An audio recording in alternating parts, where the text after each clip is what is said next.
കേനനൂർ lions ക്ലബിന്റെ 2024-25 വർഷത്തെ ഭാരവാഹികളുടെ സ്ഥാനാരോഹണ ചടങ്ങ് നടന്നു. ലയൺസ് ക്ലബ് മുൻ ഇന്റർനാഷണൽ ഡയറക്ടർ VP നന്ദകുമാർ ചടങ്ങ് ഉദ്ഘാടന കർമ്മം നിർവഹിച്ചു. We have a dream.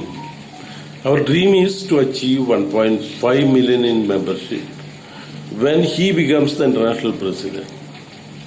So for that, there is the need for redistricting our districts.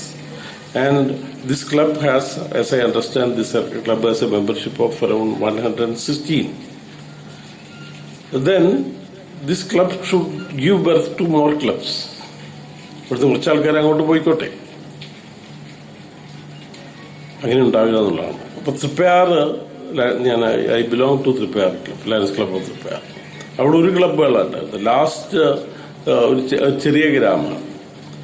Last 5 yearsനുള്ളിൽ അവിടെ 7 ക്ലബ്ബുകളായി.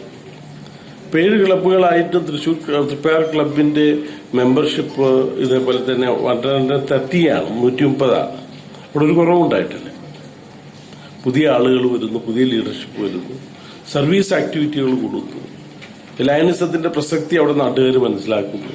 പ്രസിഡന്റ് KK പ്രദീപ് അധ്യക്ഷത വഹിച്ചു. ചടങ്ങിൽ മുൻ district governor TK Rajeesh, K Sivaprasad, district cabinet secretary Shaji Joseph, CK Sadanandan, A Rajeev, Johnny Joseph, doctor Sebastian Skariyas, K Ravi എന്നിവർ സംസാരിച്ചു. വിവിധ മേഖലകളിൽ കഴിവ് തെളിയിച്ച KT Jaleel, advocate Kishore Kumar, CK Sadanandan, PP Sreedharan എന്നിവരെ ചടങ്ങിൽ വെച്ച് ആദരിച്ചു. പുതിയ ഭാരവാഹികളായി പ്രസിഡന്റായി A രാജീവനെയും സെക്രട്ടറിയായി ജോണി ജോസഫിനെയും ട്രഷററായി K സനൂജിനെയും തെരഞ്ഞെടുത്തു.